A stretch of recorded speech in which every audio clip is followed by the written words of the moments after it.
आज हम बात करेंगे म्यूचुअल फंड के एक्सपेंस रेशियो के बारे में। रिसेंटली मेरी एक फ्रेंड से बात हो रही थी। उसका एक्सपेंस रेशियो के बारे में जो पर्सपेक्टिव था वो ऐसा था कि एक्सपेंस रेशियो एक वन टाइम एक्सपेंस है।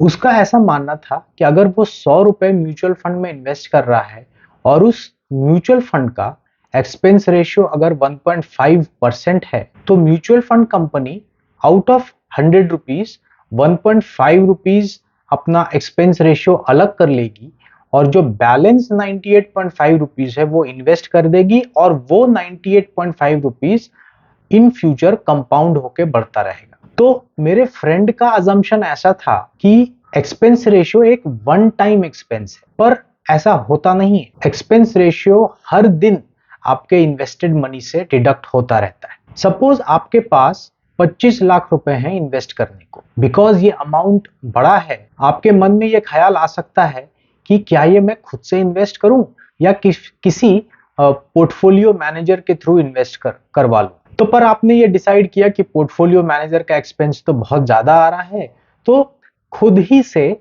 म्यूचुअल फंड में इन्वेस्ट कर देते हैं, कॉस्ट भी कम पड़ेगा। यहां पर जो म्यूचुअल फंड में हम इन्वेस्ट करते हैं तो इसका कॉस्ट क्या है? इसका कॉस्ट जो है वही एक्सपेंस रेशियो है जो हमें म्यूचुअल फंड के फंड शीट में देखने मिलता है। तो सपोज आपके पास 25 लाख रुपए है और आपने डिसाइड किया एक axis mid cap regular plan में इन्वेस्ट करने का, और इस axis mid cap regular plan का जो एक्सपेंस रेशियो है वो 1.78% है। तो चलिए देखते हैं कि ये एक्सपेंस रेशियो जो है वो किस तरह से आपके इन्वेस्टमेंट पे चार्ज होगा। आपने 25 लाख रुपए इन्वेस्ट किए तो 25 लाख पे 1.78% अप्लाई होगा, पर ये जो डिडक्शन है ये कोई साल के एंड में जाके नहीं होने वाला है। ये डिडक्शन हर दिन आपके फंड से होता रहेगा।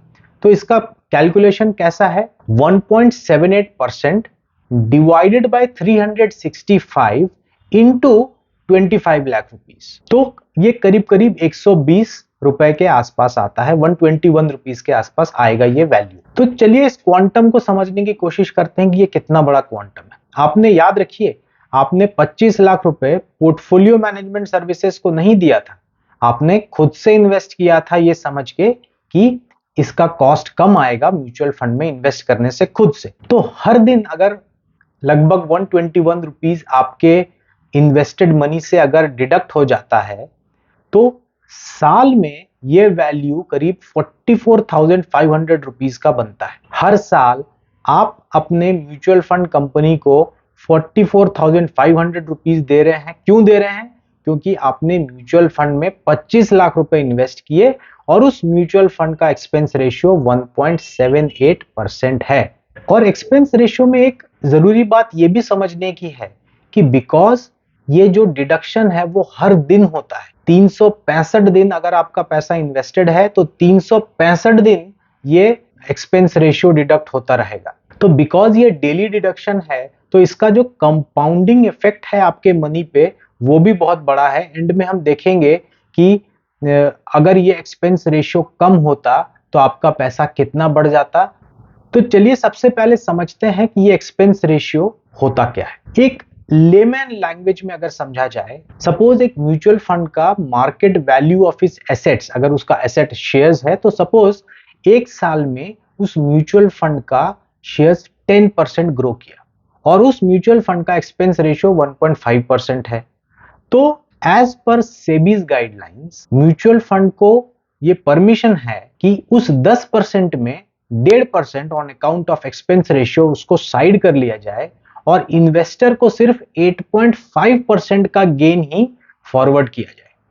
तो मींस अगर 10% का एक्चुअल ग्रोथ है तो 1.5% on account of expense ratio mutual fund अलग कर लेगा और हमें जो मिलेगा वो सिर्फ 8.5% का एनएवी ग्रोथ मिलेगा। तो ये तो शायद हम सब इस बात को समझते हैं, पर ये हम नहीं समझ पाते कि ये जो एक्सपेंस रेशियो है वो डेली हमारे फंड से डिडक्ट होता है और बिकॉज ये डेली डिडक्ट होता है तो इसका जो कंपाउंडिंग इफेक्ट है हमारे इन्वेस्टेड मनी पे इसका असर पड़ता है। और बिकॉज हम लोग को कभी क्वांटम बताया नहीं जाता कि हमारे पैसे से हर साल कितना पैसा डिडक्ट हो रहा है on account of expense ratio, तो हम भी उस बात को इग्नोर कर देते हैं। हमें सिर्फ बताया जाता है 1.78% एक्सपेंस रेशियो है, हम भी उस वैल्यू को जान के, बिकॉज परसेंटेज नंबर काफी छोटा है, तो हम भी आराम से बैठ जाते हैं।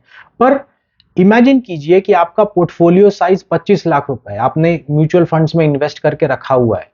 तो इस 25 लाख पे 1.78% अगर आप अप्लाई करोगे तो हर दिन का ये करीब करीब 121 रुपीज आता है। तो एक साल में ये करीब करीब 44,400 रुपीज हो जाएगा। और अगर आपका ये पैसा 5 साल तक इन्वेस्टेड है तो आप इन 5 सालों में सिर्फ म्यूचुअल फंड को as a fees on account of expense ratio 2,25,000 के आसपास म्यूचुअल फंड को आप पे करोगे ऑन, बिकॉज कि उसका एक्सपेंस रेशियो 1.78% है। तो आप मुझे ये बात बताएं कि अगर आपको ये बात पता रहे कि आप 25 लाख रुपए इन्वेस्ट कर रहे हो और 5 साल के लिए आपको वो पैसा इन्वेस्ट करना है और म्यूचुअल फंड कंपनी आपको 2,25,000 रुपए उस पर चार्ज करेगी, तो क्या आप इन्वेस्ट करोगे? तो शायद आप नहीं करोगे। ऐसा नहीं है कि एक्सपेंस रेशियो कोई गलत चार्ज हो रहा है, कोई गलत चार्ज नहीं हो रहा है, क्योंकि वो जो पोर्टफोलियो मैनेजमेंट सर्विसेज जो म्यूचुअल फंड प्रोवाइड कर रही है वो एक बहुत ही बेहतरीन सर्विस है। पर एज एन इन्वेस्टर हम लोग को ये क्लैरिटी होना चाहिए कि ये जो एक्सपेंस रेशियो है वो एक्चुअली में किस तरह से चार्ज होता है और हम लोग का जो कॉस्ट है वो कितना बनता है। अगर हम 25 लाख रुपए इन्वेस्ट कर रहे हैं तो हर साल 44,500 रुपीज हमें चार्ज हो रहा है उस म्यूचुअल फंड में जिसका एक्सपेंस रेशियो 1.78% है। एक बात और समझने की है म्यूचुअल फंड में कि सपोज आपने आज म्यूचुअल फंड खरीदा, सपोज 25 लाख रुपए आपने इन्वेस्ट किया और म्यूचुअल फंड के कुछ यूनिट्स आपने खरीद लिए और आज के बाद नेक्स्ट 1 साल तक ये एनएवी नीचे ही जा रहा है। आज 25 लाख था इन्वेस्टेड अमाउंट आपका, एक महीने बाद ये 24,90,000 हो गया। उसी तरह ये घटता घटता चला गया, पूरे साल ये एनएवी घटता ही गया। यहां पर भी बिकॉज एनईवी घट रहा है तो ऐसा नहीं है कि म्यूचुअल फंड अपना एक्सपेंस रेशियो इस पे अप्लाई नहीं करेंगे। उस केस में भी हर दिन आपके इन्वेस्टेड मनी से ये एक्सपेंस रेशियो कटता रहेगा। अगर 25 लाख रुपए अगर वैल्यू है तो 121 रुपीज के आसपास कटेगा एट 1.78%।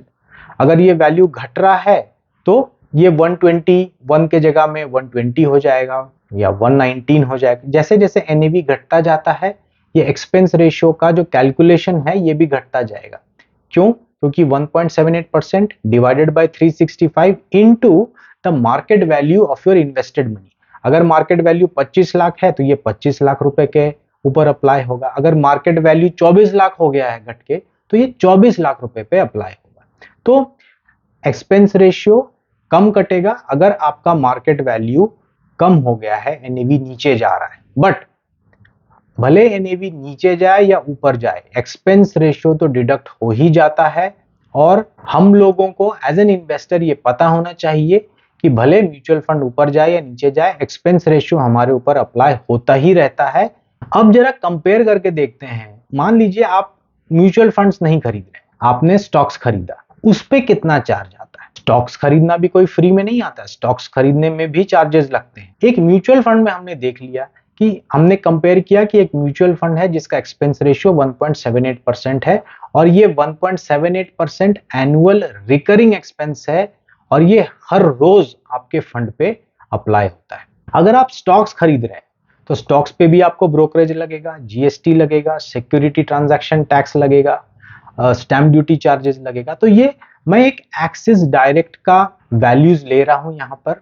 एक्सिस डायरेक्ट में लगभग 0.712% कॉस्ट आता है फॉर वन ट्रेड। अगर आप डिलीवरीज ले रहे हो स्टॉक का, अगर आप डे ट्रेडिंग नहीं कर रहे हो तो आपको 0.712% के आसपास चार्जेस आता है। पर समझने की बात यह है कि जब हम स्टॉक्स खरीदते हैं तो ये एक वन टाइम एक्सपेंस है।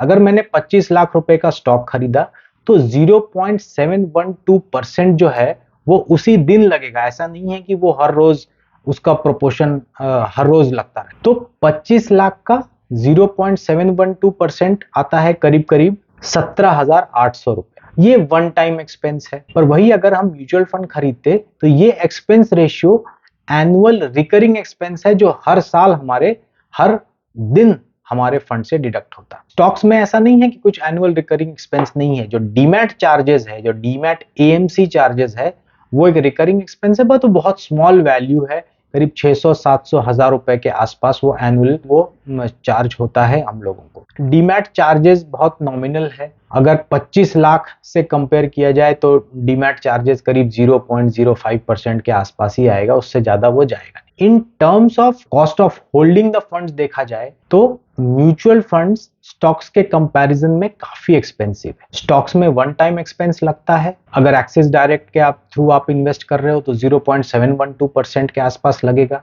पर अगर आप म्यूचुअल फंड में इन्वेस्ट कर रहे हो तो 1.78% जो एक्सपेंस रेशियो है अगर आपके फंड का, तो वो हर साल आपको चार्ज होता रहेगा। तब तक चार्ज होता रहेगा जब तक आप उस फंड को, उन यूनिट्स को आप सेल ना करो। तो एक म्यूचुअल फंड इन्वेस्टर यहां पर करे क्या? अगर आप डायरेक्ट स्टॉक्स में इन्वेस्ट नहीं करते, आप म्यूचुअल फंड्स के थ्रू ही इन्वेस्ट करते हो, तो आपके लिए सबसे पहला तो एडवाइस यही है कि आप रेगुलर प्लान में इन्वेस्ट ना करो, डायरेक्ट प्लान में इन्वेस्ट करो। डायरेक्ट प्लान में क्या होता है कि डिस्ट्रीब्यूटर्स के थ्रू ये फंड सेल नहीं होता, ये फंड हाउसेस डायरेक्टली आपको सेल करते हैं। तो ये जो सेल्स, मार्केटिंग, डिस्ट्रीब्यूशन एक्सपेंस जो आता है वो डायरेक्ट प्लान्स में एप्लीकेबल नहीं होता। अभी जैसे एक एग्जांपल लीजिए, मैंने एक्सिस मिड कैप फंड का एग्जांपल लिया। एक्सिस मिड कैप फंड में जो रेगुलर प्लान है उसका जो एक्सपेंस रेशियो है 1.78% है। वही आप axis mid cap direct plan ले लो तो उसका एक्सपेंस मात्र 0.53%। तो अगर आप म्यूचुअल फंड इन्वेस्टर हो, जो स्टॉक्स में आप इन्वेस्ट नहीं करते हो, तो आपके लिए डायरेक्ट प्लान में इन्वेस्ट करना बेटर होगा। आपको एक एग्जांपल देता हूं, एक्सिस मिड कैप फंड का ही लेते हैं एग्जांपल, कि सपोज दो इन्वेस्टर हैं, एक ने रेगुलर प्लान में इन्वेस्ट किया, एक ने डायरेक्ट प्लान में इन्वेस्ट किया।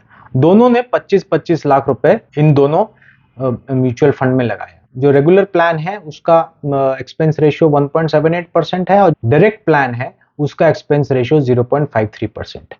तो आफ्टर 5 इयर्स जो रेगुलर प्लान है उसका वैल्यू 25 लाख से बढ़ के इन 5 इयर्स हो जाएगा 50,59,000, और जो रेगुलर प्लान है उसका वैल्यू 25 लाख से बढ़ के 5 साल में हो जाएगा 47,48,000। तो जो नेट रिटर्न जो आपको मिल रहा है वो डायरेक्ट प्लान में करीब 15% के आसपास मिल रहा है और जो रेगुलर प्लान है उसमें 13% मिल रहा है। तो देखिए ये डिफरेंस ऑफ रिटर्न्स कितना है। यहाँ तो हमने होल्डिंग पीरियड सिर्फ 5 साल लिया। मान लीजिए आप ऐसे इन्वेस्टर हो जो 10-15 साल होल्ड करते हो, तो ये जो 2% का जो डिफरेंशियल है ना, ये बहुत मायने रखता है इन लॉन्ग टर्म की। अगर आप रेगुलरली म्यूचुअल फंड में इन्वेस्ट करते हो तो सबसे पहली बात तो एक्सपेंस रेशियो का इंप्लीमेंटेशन है, किस तरह से वो हमारे फंड पे अप्लाई होता है, उसको समझना बहुत जरूरी है। और एक बार अगर आप वो समझ लो तो आपको पता चलेगा कि डायरेक्ट प्लान्स का इंपॉर्टेंस क्या है।